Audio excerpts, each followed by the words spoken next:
지난 시간엔 미국이 기축통화국으로서 국제시장의 유동성이 안고 있는 숙명적인 굴레에 대해 알아봤습니다. 오늘은 미 국제시장의 유동성 경색을 노리고 있는 중국에 대한 미국의 대응에 관해 알아보겠습니다. 그렇지만 여기에는 미국과 중국 간의 또 다른 전쟁 형태의 피 튀기는 전략 전술이 숨어 있습니다. 이제 그걸 알아보겠습니다. 알다시피 미국은 2002년 중국이 세계무역기구 WTO에 가입할 수 있도록 허락했습니다. 아직 공정한 시장 경제 질서를 지킬 자격이 없는 중국에 WTO 가입은 미국의 지원이 없이는 불가능했죠. 그래서 이미 WTO에 가입한 국가들은 그들의 시장을 중국에 개방하는 대가로 중국의 개방을 요구했는데요. 그렇지만 중국은 시장 개방에 소극적인 반면 기술 탈취, 직접 재산권 침해, 정부의 불법 보조금 지원 등 무역에서의 불공정한 게임을 자행하여 문제가 되어 왔습니다. 그래서 미국은 자신에게 유리한 새로운 규범과 질서가 통하는 링을 다시 세워 중국을 배제한 새로운 시스템을 만들려고 합니다. 그렇지만 중국과 서방은 경제적 관계에 너무나도 많이 얽혀 있어 모든 면에서 중국과 독립적으로 움직이는 탈동조화, 즉 디커플링을 하기란 쉽지 않습니다. 그래서 미국을 비롯한 서방은 중국과 경제 관계를 유지하면서도 중국발 위험 요인을 제거해 나가는 디리스킹 프레임으로 접근했는데요. 그럼에도 불구하고 코로나 팬데믹 당시 중국발 공급망 차질로 어려움을 겪은 서방은 일정한 분야에서는 중국을 배제한 공급망 재편에 나섰죠. 국제 정세에 민감한 글로벌 투자자금이 다음에 두 가지 요인으로 빠르게 중국을 빠져나가고 있습니다. 미중 전쟁으로 미국은 IRA 및 칩스법 등을 통해 중국의 차별적 조치를 취했습니다. 이에 중국은 반간첩법 개정과 대외관계법 제정 등으로 중국의 이익에 반하는 행위를 엄격하게 규제하고 있는데요. 문제는 이게 코에 걸면 코걸이, 귀에 걸면 귀걸이식이라는 것입니다. 간첩 행위가 의심되면 내외국인을 가리지 않고 신분증 확인과 소지품 검사를 할 수 있습니다. 중국을 여행하는 외국인의 사소한 실수를 빌미삼아 억류할 수도 있고요. 중국을 연구하고 취재하는 세계 각국의 학자나 언론인도 예외가 없습니다. 글로벌 기업들은 중국에서 투자 자금을 빠르게 회수하면서 탈중국에 나서고 있는데요.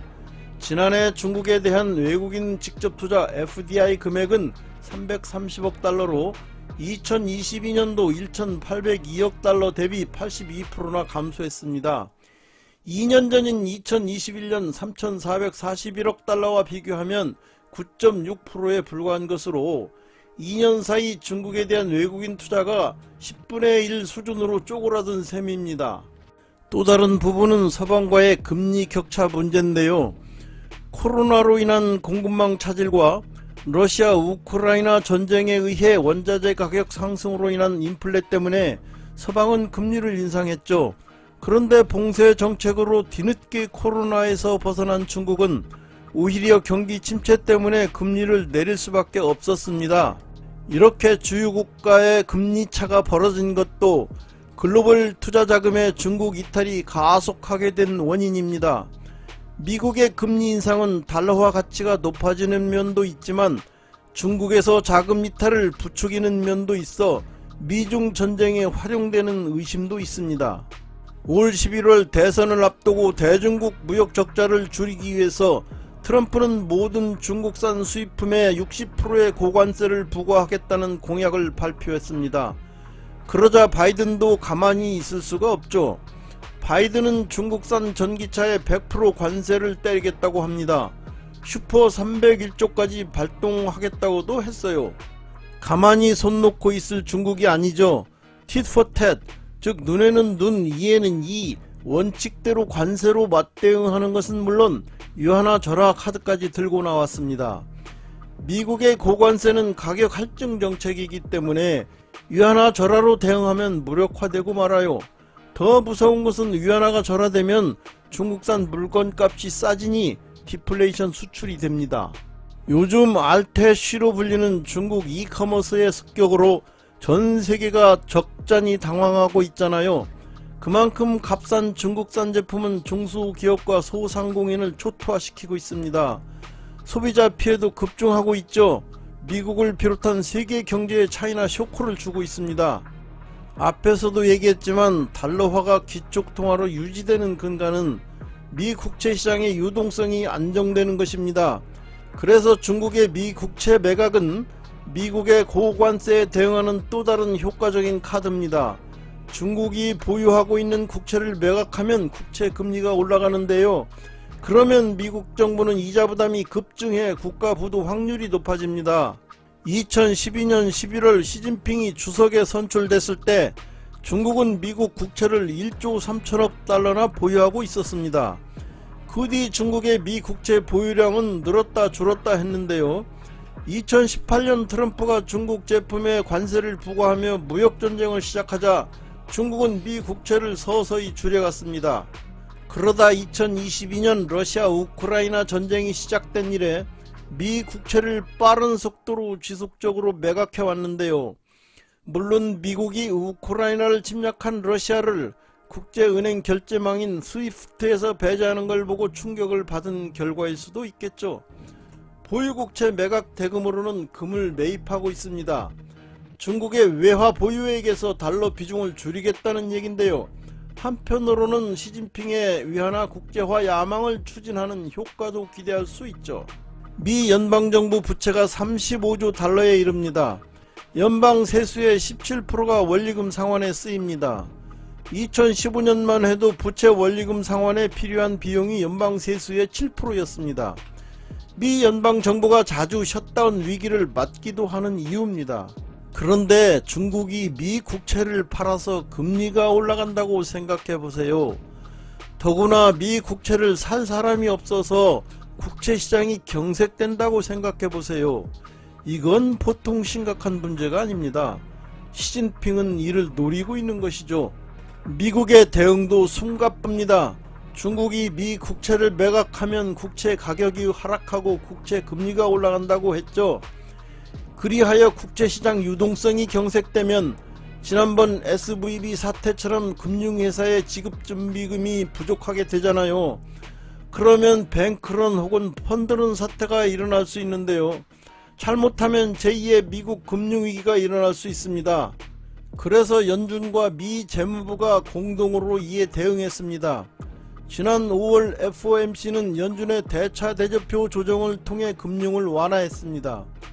다시 말해 6월부터 양적 긴축 QT를 월 600억 달러에서 월 250억 달러로 축소 조정하고 주택저당증권 MBS는 350억 달러를 유지하지만 한도를 초과하는 원금 상환액은 국채에 재투자하기로 했습니다. 한편 옐런 재무장관은 바이백으로 유동성이 떨어지는 과거 발행 물량을 사주고 최근 발행 채권을 파는 형식으로 시장에 숨통을 틔웠습니다. 바이백으로 국채 금리가 떨어지면 강달러는 약화되잖아요. 그런데 바이백을 더 강화해 달러 가치를 아예 평가절하시켜 이한화 절하에 대응할 수도 있죠. 이렇게 서로 장군멍군 하다보면 글로벌 환율 전쟁으로 비화될 수도 있는데요. 그러면 미국은 중국을 환율 조작국으로 지정할 가능성도 있습니다. 중국의 노골적인 반격에 대해 미국은 페드와 재무부 그리고 오마하의 현인 워렌 버핏까지 공조하고 있습니다. 버크셔 해서웨이의 워렌 버핏은 중국이 매각하는 미 단기 국채를 사들였습니다. 매주 100억 달러씩 사들였죠.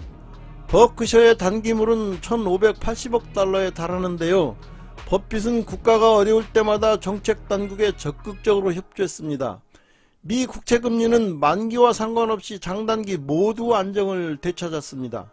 버핏은 금융위기 당시에도 BOA와 골드만삭스의 자본 수여를 했고요. SVB 사태로 인한 지방은행 위기 때도 앨런과 공조함으로써 조기에 위기를 극복했습니다. 이번에도 워렌 버핏이 국채 매수에 개입함으로써 투자 심리가 안정되는 효과가 나타났습니다.